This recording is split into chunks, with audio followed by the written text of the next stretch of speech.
Hello everyone, my name is Irma, and today I'm going to be talking about something I find quite interesting, the physics of Geometry Dash. More specifically, I'll be discussing why 2.2's new game mode, the Swing, is objectively the least unique game mode in Geometry Dash. Before we get started with this video, please make sure not to leave a like. I know that goes against what a lot of YouTubers do, but let's face it, you don't know yet whether or not you're going to like this video, you haven't watched it yet. So watch to the end of this video first, and then decide whether or not you want to like it. And with that said, let's get started. To start, let's define some important terms. Acceleration is the derivative of velocity, which is the derivative of position. In other words, acceleration directly affects velocity, and velocity directly affects position. With these three terms, we can begin describing how game modes work. I'll start with the wave. It might surprise you that, physically speaking, the wave is the most simple game mode. However, it's still unique because of how it works. The wave has a positive and constant velocity when holding down, or a negative and constant velocity when you let go. And that's it. No change in acceleration to speak of. What about the ship? Well, the ship works in the same way, but it changes acceleration rather than velocity. Third on the list is the ball. With this game mode, you toggle between a positive and negative acceleration by tapping or clicking.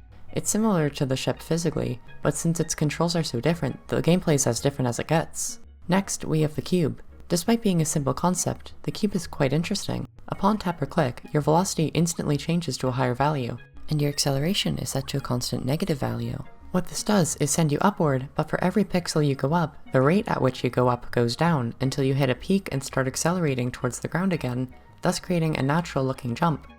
The UFO has the same principle with the addition of allowing you to jump in midair as well. The robot also works in the same way as the cube, except that the velocity and acceleration changes are separated. Upon click, your velocity is set to a positive value, and upon release or reaching the max jump height, your acceleration is set to a negative value and the robot falls gracefully to the ground. Now we have come to the swing. So why is it that the swing game mode is so terribly boring? Well, it comes down to the fact that the swing is a copy and paste of not one, not three, but two game modes.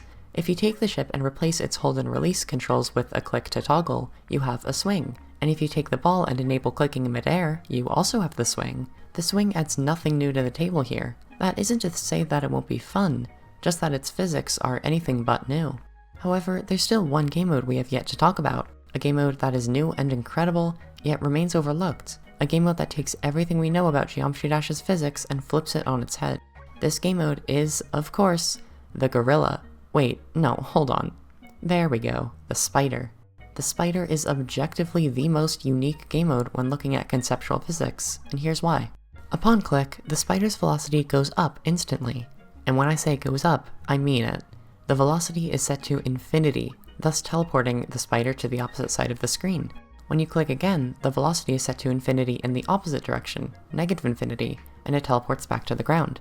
However, this velocity change isn't permanent, or else you couldn't fall off blocks correctly. Instead, this infinite velocity stays for only an instant, so one frame. The spider is the only game mode that utilizes infinite velocities, and it's the only game mode that changes a value and reverts that change in a single instant.